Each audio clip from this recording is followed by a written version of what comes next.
안녕하세요. 여러분의 건강지킴이 건강튜브의 MC 김혜민입니다. 혹시 밤에 잠을 잘 때 숨이 막혀서 불편했다거나 아니면 운동할 때 코가 막혀서 힘들었다거나 이런 경험 있으신가요? 그렇다면 계절 탓하고 넘어가고 아니면 뭐 이러다 말겠지 하고 넘기셨다면 오늘 방송에 좀 집중을 해보시는 게 좋겠습니다. 오늘 건강튜브 함께 해주실 분 소개할게요. 정재훈 원장님 모셨습니다. 반갑습니다. BS 숨 이비인후과 성형외과 정재훈 원장입니다. 네, 원장님. BS 숨 이비인후과 성형외과 이름이 기네요. 네, 저희가 병원이 이제 이비인후과 전문의 8명과 성형외과 전문의 1명으로 구성되어 있어서 이제 병원 이름이 좀 길게 지어졌습니다. 네, 이비인후과도 보시고 성형외과도 같이 보시는 곳이군요. 네, 맞습니다. 그 코라는 게 얼굴에서 가장 중요한 부분이 아닐까라는 생각이 들거든요. 코에 따라서 인상이 많이 달라지잖아요. 네. 저는 솔직히 제 코가 좀 마음에 안 드는 편인데 네. 보코라서. 완전 네. 예쁘신데요? 아유, 뭐 네. 감사합니다. 지적을 해드릴까요, 지금? 네, 좀 지적을 좀 해주신다면 정말 고민이었거든요. 너무 이렇게 조화가 좋으신데 이제 누구나 다 사람이 그런 게 있지만 네. 약간의 비대칭 그렇죠. 이런 게 보이면서 이런 경우에는 대부분 이제 저희가 사진을 찍어보면 내부적인 비대칭도 있는 경우가 좀 있어서 혹시 비염 증상이 이런 것들 없으세요? 있죠. 계절성 비염 늘 맞죠? 달고 살죠. 네. 내부적인 그런 부분을 항상 조금 생각을 하시는 게 좋을 약간 관상이십니다. 관상까지도. 그러니까 이 모양에 따라서 기능도 네. 조금 영향을 받을 수도 있다는 거네요. 그럼? 그렇죠. 개인적으로 상담을 한번 가봐야 되겠습니다. 자, 오늘 코 수술 관련해서 이야기를 해주실 건데 어떤 수술 이야기죠? 기능코 수술이라는 겁니다. 조금 다소 생소하실 수가 있는데요. 저희가 흔히 코 수술이라고 하면 코 성형 수술, 이제 미용 수술을 다들 생각을 하시는데 기능코 수술이라고 하는 것은 일반적인 그런 미용 코 성형 플러스 기능적인 그런 부분들을 같이 함께 수술하는 거를 기능코 수술 내지는 기능코 성형이라고 이렇게 말을 합니다. 포괄적인 개념이에요. 그래서 미용 수술을 하면서 기능 수술을 하는 거고 거꾸로 이제 기능적인 수술을 하시러 오신 분들도 미용적인 니즈가 있다면 그거에 대한 수술을 같이 할 수 있는 게 이제 이런 수술인데 이런 수술이 가능한 이유가 이제 코라는 구조 자체가 이제 센터에 있고 관상을 좌지우지하는 그런 이런 미용적인 역할도 하고 있지만 사실은 숨을 쉬고 냄새를 맡고 많은 역할을 하는 게 이제 우리 코라는 기관입니다. 그래서 이런 코 수술을 할 때 이런 외형적인 부분만 너무 치우쳐서 수술을 하다 보면 혹시나 생길 수 있는 코막힘이라든가 이런 외형적인 변형 같은 것들이 또 생길 수 있기 때문에 요즘에는 수술을 할 때 이런 미용적인 수술만 하는 그런 것뿐 아니라 이제 이런 기능적 수술까지 같이 하는 이런 추세라서 최근에는 기능코 수술을 더 많이 하는 그런 추세입니다. 원장님, 그럼 어떤 경우에 기능코 수술을 권하시나요? 환자분이 이제 내원하셔서 저희가 검사를 해봤을 때 이런 코 가운데 벽이 한쪽으로 치우쳐 있는 비중격 망곡증이라던가 아니면 이제 코 안쪽에 있는 밸브라고 하는 공간이 좁아져 있는 비밸브 협착증을 가진 환자분들, 합의각계나 중비각계가 부어서 코 안 점막이 이제 코의 대부분을 차지해서 숨쉬기 힘들어 하시는 그런 환자분들, 그리고 이제 축농증, 저희가 잘 알고 있는 만성 부비동염으로 인해서 안쪽에 물혹이 생기거나 그런 것들로 인해서 코의 기류가 원활하지 않으신 분들이 이제 주로 대상이 되겠고요. 거기다가 외상으로 인해서 코가 비뚤어지거나 이제 그로 인해서 안쪽이 막히는 환자분들이나 기존에 성형수술을 받았는데 그 성형수술로 인해서 생기는 부작용 때문에 또 코가 막히는 분들이 있어요. 이제 그런 분들 중에서 이제 결국에 미용적인 니즈가 있으신 분들이 이런 기능코 수술을 하시는 대상이 되겠습니다. 저처럼 좀 미용적인 부분에 목적이 있으면서도 제가 비염 때문에 왔는데 하는 김에 좀 만져주실 수 있나요? 뭐 이런 사람들 많겠네요. 네, 그렇죠. 대부분 그런 사람들이 또 한 절반 정도는 되는 것 같습니다. 그러면 우리가 기능코 수술에 대해서 잘 몰랐던 사실 좀 더 구체적으로 들어가서 하나하나씩 여쭤보도록 하겠습니다. 커피를 좋아하는 사람이라면 누구나 잘 안다는 한강 이남 최대 커피숍입니다. 올드머그가 댓글 이벤트를 하고 있대요. 코에 대한 궁금증이나 우리 병원에 대한 궁금증 원장님께 여쭤보고 싶은 분들 있다면 댓글 남겨주시고요. 추첨을 통해서 올드머그 드립백 세트 드리고 있으니까요. 많은 참여 부탁드립니다. 자, 그럼 본격적으로 건강튜브 시작해 볼게요. 여러분의 코 건강을 책임지는 건강 튜브. 자, 원장님, 우리 시작하면서 이 수술이 어떤 사람들한테 필요한지 또 어떤 수술인지 설명을 해주셨는데요. 좀 더 자세하게 짚어주실게요. 기능코 수술 종류에는 어떤 것들이 있나요? 기능코 수술은 제일 첫 번째로 비중격 교정술이 있습니다. 그래서 우리가 흔히 질병이 비중격 망곡증이라고 해서 코 안을 가로막고 있는 그 경막이 한쪽으로 많이 휘어서 코 막힘이라든가 두통 같은 것들을 저희가 일으킬 수가 있는데, 그럴 때는 이런 휘어진 비중격을 바로 펴주는 게 비중격 교정술이에요. 두 번째로는 이제 커져 있는 중비각계나 하비각계를 줄여주는, 그래서 점막을 줄여줘서 코 안에 있는 기류를 더 빠르게 더 쉽게 통과할 수 있게 만들어주는 비염 수술. 그리고 이제 비밸브라고 해서요, 코 안쪽을 보면 하측비 연골과 비중격 사이에 있는 그 공간이 있는데, 거기가 너무 좁아져서 환자분들이 숨쉬기가 힘든 그런 경우가 있는데, 그쪽에다가 이제 저희가 수술로 연골을 집어넣어서 공간을 넓혀주는 수술이 있는데, 그것을 비밸브 재건술이라고 하거든요. 그래서 그런 것들도 기능코 수술에 들어갈 수가 있고요. 물혹이 있어서, 그리고 안쪽에 염증이 있어서 코 안쪽에 있는 부비동 자체가 막혀서 이런 순환이 안 되는 분들은 저희가 내시경이라든가 내비게이션 같은 장비를 이용해서 안쪽을 열어주고 그 안쪽에 있는 농을 떼준다던가 물혹을 제거해줘서 점막의 건강을 더 편안하게 해주고 숨 쉴 수 있는 공간을 넓혀주는 그런 축농증 수술, 만성 부비동염 수술이 또 하나의 기능코 수술이라고 보시면 되겠습니다. 뻥 뚫어줄 수 있는 그런 수술이네요. 그렇죠. 쉽게 말해서 이제 휘어져 있는 건 펴주고, 커져 있는 건 줄여주고, 막혀 있는 건 뚫어주고, 이런 수술입니다. 그럼 그 수술 들어가기 전에 뭐 진단 과정이라든가 검사 과정은 어떻게 되나요? 코 성형에 관련해서 얼굴적인 것도 많이 보지만 CT라든가 이비인후과 내시경 같은 것을 봐서 코 안쪽에 휘어져 있는 구조, 그리고 변형되어 있는 그런 것들을 저희가 확인을 해봅니다. 환자분이 뭐 무한정 코를 높일 수 있는 것도 아니고, 이제 모양도 이제 원하는 대로 다 뺄 수도 있는 것도 아닌데, 본인이 가지고 있는 비중격 연골의 양상이라든가 질을 저희가 미리 확인을 할 수 있는데, 그런 것을 통해서 수술 후에 얼굴 모양의 변형에 대한 것도 미리 예측이 가능합니다.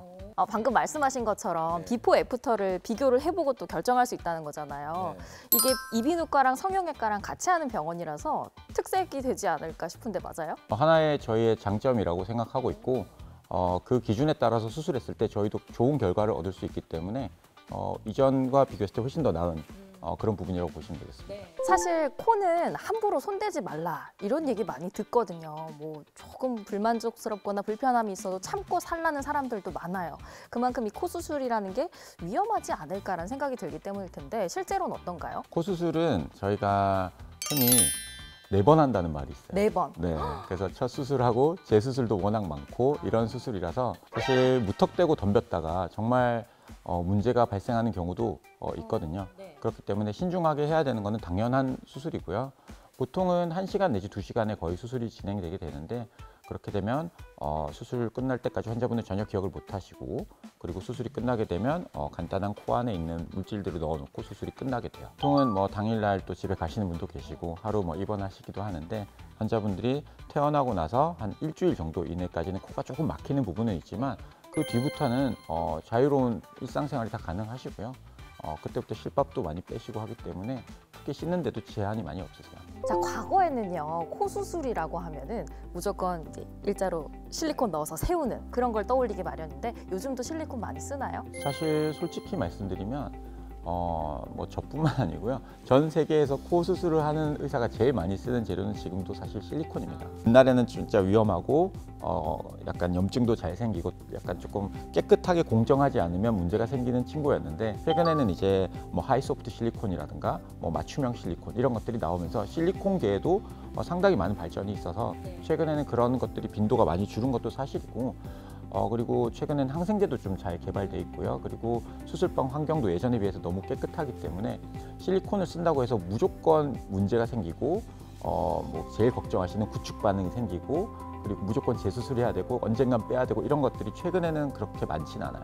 이제 그거 외에도 인공적인 그런 재료들과 그리고 본인의 자가 조직, 이렇게 크게 2개로 나뉘게 됩니다. 실리콘은 당연히 인공 조직에 해당되게 되겠고요. 실리콘 외에도 고어텍스라든가 뭐 알로덤이라고 하는 그런 사체 진피 이런 것들이 이제 외부 물질에 해당되게 되겠고, 그리고 이제 자가 조직이라고 하면 이제 본인의 몸에서 나오는 것들이죠.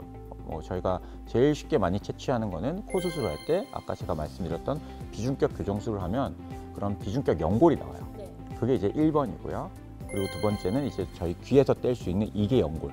우리 성형수술하면 뭐 귀연골 없다 이런 얘기 장난으로 뭐 하잖아요. 그래서 그 귀연골들이 2번째로 많이 쓰이는 재료라고 보시면 되겠고, 그리고 또 이제 그런 수술을 했을 때 여러 번 재수술을 하고 하다 보면 그런 연골들이 다 소진이 되고 본인이 갖고 있는 자가 연골들이 많이 없는데, 그럴 때 이제 우리가 마지막으로 쓸 수 있는 연골 중에 하나가 늑연골입니다. 늑연골을 이제 가슴에서 채취해서 그거를 잘 저희가 디자인해가지고 쓰는 것도 자가 연골 중에 하나라고 보시면 되겠어요. 자, 그러면 자가 조직이랑 뭐 인공 보형물, 외부적인 그런 물질들 중에 어떤 걸 더 추천하세요? 어떤 게 좋다 나쁘다 뭐 이게 낫다 뭐 이렇게 판단하기 좀 어렵고요. 환자의 상태와 그리고 그 상황에 따라 다른 것 같습니다. 자, 아까 말씀하신 것 중에 또 늑연골 사용한다고 하셨는데 이거 많이들 궁금해하세요. 늑연골 코 수술에 대해서 좀 자세하게 풀어주신다면. 저희 몸에서 가지고 있는 연골 중에 딱딱한 연골은 크게 3가지밖에 없어요. 하나는 비중격 연골. 근데 이제 보통 재수술을 하게 되면 이건 이미 예전에 썼을 경우가 많거든요. 그리고 하나는 기도에 있는 연골이에요. 코에 꽂이자고 기도를 뗄 수는 없잖아요. 네, 그렇죠. 인어공주도 아니고 그렇죠. 목소리를. 네. 네. 그래서 마지막으로 저희가 제일 많이 쓰는 연골이 이제 늑연골인데, 늑연골은 사실 저희가 많거든요. 이제 보통 3번부터 12번 중에서 많이 쓰는데, 그렇게 되면 이제 또 양쪽이기 때문에 쓸 수 있는 연골의 이제 레인지가 되게 넓고요. 그 중에서 저희가 많이 쓰는 연골은 이제 6번, 7번 연골을 많이 써요. 이제 거기가 휘어짐이 좀 덜하고 양이 많이 나오거든요. 그래서 보통은 그 연골을 쓰게 되면 여성분들 같은 경우는 이제 흔히 말하는 비키니 라인을 따라서 이제 절개를 하게 되면 이게 폴딩이 접히기 때문에 티가 별로 안 나는 거죠. 그래서 그런 장점을 가지고 여기서 많이 떼게 되는데, 연골을 떼면 거의 손가락 이만큼 나와요. 그 연골을 가지고 환자분의 이제 그 코에 맞게 이제 여러 피스로 자르게 됩니다. 그래서 그 피스 디자인을 해서 환자분이 무너져 있는 구조 내지는 이제 훨씬 더 단단하게 세워야 되는 구조에 그거를 저희가 디자인을 한 것을 적재적소에 이렇게 넣어요. 그러면 숨이 좀 편하게 쉬어진다 혹은 모양이 좀 마음에 들게 자리 잡혔다라고 느낄 만한 시기는 언제쯤 되면 느껴지나요? 정말 이거는 사람마다 다른 것 같아요. 그래서 회복이 정말 빠르신 분들이 있거든요. 그런 분들은 일주일부터 얼굴 모양 다 나오고요. 그리고 실밥 빼고 나서 병원에도 잘 안 오세요. 근데 어떤 분들은 이제 붓기가 좀 늦게 빠지고 또는 이제 실밥 빼고 흉터도 조금 생기고 이런 분들은 한 4주까지도 저희가 보거든요. 그래서 사람마다 개인차는 있지만 보통 일주에서 한 달 정도라고 보시면 되겠고, 코가 시원하게 뚫리는 시기는 거의 일주일부터 그리고 한 2주가 지나면 거의 대부분은 좋아진다라고 생각하시면 좋을 것 같아요. 그래도 계속 추적 검사라고 하나요? 뭐 병원에 와서 잘 자리 잡았는지 검사도 해야 되죠? 저 같은 경우는 한 달, 3달, 6달까지 봅니다. 네, 그래서 이제 종결될 때까지는 이제 항상 방심하지 않고 끝까지 체크해야 되는 게 중요할 것 같아요. 뭐 개인적인 얘기긴 합니다만 저희 아빠가 코골이가 심하고 또 주무실 때 무호흡증이라고 하나요? 자다 그냥 컥컥 하는 거. 그것 때문에 기능 코 수술 비슷한 걸 한번 하셨던 것 같아요. 근데 여전히 코를 많이 고세요.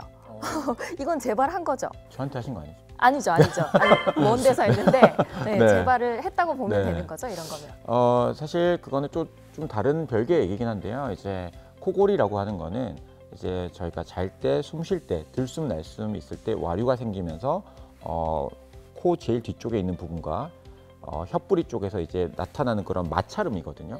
그래서 그 소리는 사실 좀 주관적이에요.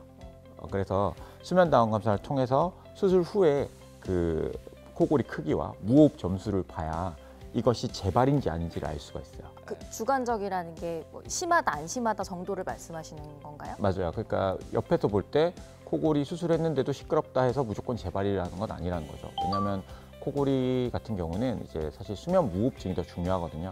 그래서 수면 무호흡증이 많이 개선이 됐다면 저희 의학적으로 봤을 땐 코골이의 재발이라고 보진 않거든요. 그리고 이제 수술하고 나서 후 관리도 중요해요. 코골이 수술 같은 경우는 환자분들이 그때부터 이제 수면의 질이 좋으면 또 좀 많이 먹는 경향이 있어요. 그런 분들이 이제 또 좀 살이 좀 찌시거든요. 그러면 이제 저희가 수술로 깎아놨던 조직들이 지방 조직이 이제 쭉 밀어주기 때문에 수술한 게 조금 효과가 없어지는 경우도 있기 때문에 이거는 케이스 바이 케이스가 있는 것 같아요. 이게 뭐 숨 관련해서 약 잘 챙겨 먹고 뭐 가습기 사용하고 이런 것뿐만이 아니고 체중 관리. 수면 무호흡증 코골이 수술은 체중 관리가 또 중요합니다. 그래서 그런가? 집이 막 흔들리거든요. 제가 봤을 땐 재발이라고 생각하는데 그래요? 또 그것도 검사를 통해서 잘 알아봐야 되겠습니다. 자, 기능 코 수술에 대한 시청자분들의 궁금증 OX 퀴즈로 풀어보는 시간입니다. 건투 OX 퀴즈. 첫 번째 질문입니다. 코 수술 시 기능 수술을 받으면 외형이 반드시 변한다? X입니다. X. 반드시는 아니다. 그렇죠. 기능코 수술이라고 하면 이제 외형 변화를 주는 수술은 맞는데요. 이제 근데 그 일반적인 기능 수술만 하는 경우도 많고, 그리고 이제 기능코 수술을 했을 때 환자분이 성형을 하지 않고 그리고 원래 모양대로 원하시는 분들도 많아요. 자기 지금 코가 만족해서. 네, 비주절개를 하고 이제 안쪽을 다 잡아야 되는 경우도 많거든요. 그래서 그런 경우는 오히려 외형을 안 바꾸려고 저희가 노력하고 수술을 하기 때문에 전혀 외형 변화는 없는 편이고요. 아버님 때에 있는 분들이 오셨는데도 불구하고 외형적인 변화를 원하시는 경우에는 같이 하는 경우도 있거든요. 그래서 이 문제에 대한 대답은 반드시 변하는 건 아니고요. 변하게 할 수 있다가 맞다고 봅니다. 코끝 수술은 다른 코 수술과 비교해서 회복이 빠르다? 코끝 어떤가요? 이거는 X입니다. X. 네. 코 수술을 할 때 코끝 수술을 안 하는 경우는 거의 없거든요. 여기에 실리콘만 넣고 나온다든가 이런 거는 정말 우리가 흔히 얘기하는 쌍팔년대 수술이고 여기 일자로 이렇게 하는. 이제 높이를 다 맞추고 그리고 코끝에 대한 개념이 사실 상당히 중요해요. 오히려 코끝 수술만 하는 경우도 많아요. 그래서 질문도 코끝 수술은 다른 코 수술과 비교해 회복이 빠르다는 것 같은데, 근데 이제 만약에 여기서 다른 코 수술이라고 하는 게 코끝 수술을 포함한 다른 코 수술이면 당연히 코끝 수술만 하면 회복이 빠르겠죠. 근데 그게 아니고 코끝 수술과 코끝 수술을 제외한 다른 수술이라면 요거는 사실 회복 속도가 그 환자 개인 차에 따라 달려 있어요. 정말 개인 차에 따라 다르고요. 그리고 인종에 따라 다르고, 네, 그리고 그런 그 피부 두께가 엄청 중요해요. 기능코 성형, 보험이 적용된다? 이것도 중요한 질문이죠? 지금까지 질문 중에 이 질문이 제일 애매합니다. 네 번째까지. 네. 네. 이게 되게 궁금하신 걸 물어보셨는데 이제 이게 상황에 따라 좀 다르니까요. 그래서 이 질문도 사실 적용된다는 이제 딱 요 정도 보시면 되겠어요. 세모 정도. 세모. 네. 왜냐하면 저희가 건강보험에서 이게 우리가 미용에 관련된 거 이런 것들은 당연히 보험의 범위가 아니에요. 그래서 저희가 저희 병원에 기능코 수술하시러 오는 분들한테도 모두 다 똑같이 말씀을 드리지만 코 성형하는 부분에 대해서는 당연히 미용에 대한 거는 보험 적용이 당연히 안 돼요. 근데 하지만 이제 저희 병원에 오시는 많은 분들이 미용적인 요구만 있어서 오시는 건 아니고 이제 기능적인 개선을 원하셔서 오시는 부분들이 많은데, 그런 분들은 저희가 수술 전에 찍었던 CT, 이비인후과적인 내시경, 그리고 많은 그런 검사들에서 의미 있는 코의 변형이라든가 불편감들이 이런 객관적으로 보인다면 당연히 그 부분에 대해서는 보험 적용이 됩니다. 코골이가 심한 미성년자, 청소년기의 학생들도 기능코 수술을 받을 수 있다? 이거는 제가 O라고 볼 수가 있을 것 같은데, 네. 근데 이제 여기서도 조금 제한점이 걸리는 게 있어요. 저희가 교과서적으로 만 17세 전에 비중격 수술을 할 때는 저희가 조심해야 되거든요. 왜냐하면 얼굴의 성장이 끝나지 않았던 경우가 많기 때문에 예를 들어서 이제 학생이 수술을 하고 나서 얼굴의 성장이 진행이 된다면 수술하고는 예쁘게 이제 수술이 끝났겠지만 나중에 지나서 코가 더 자라게 되면 코가 한쪽으로 치우치거나 아니면 매부리가 생기거나 뭐 이런 경우도 생길 수 있거든요. 정확하게 얘기하면 고2 이전에는 조금 조심하는 게 좋고요. 고2 이후에는 전혀 대부분은 문제가 없고 성장이 그렇게 막 늦게 많이 성장 곡선이 올라가는 그런 환아가 아니라면 상관은 없고, 또 만 17세 전에도 이제 성장이 엄청 빨리 끝나는 친구들이 있어요.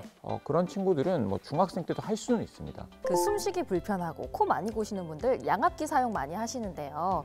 그런 환자들 코 수술하는 게 좋다? 아니다? OX 어떤가요? 저는 요거는 O를 많이 추천을 수술하는 게 편이에요. 낫다.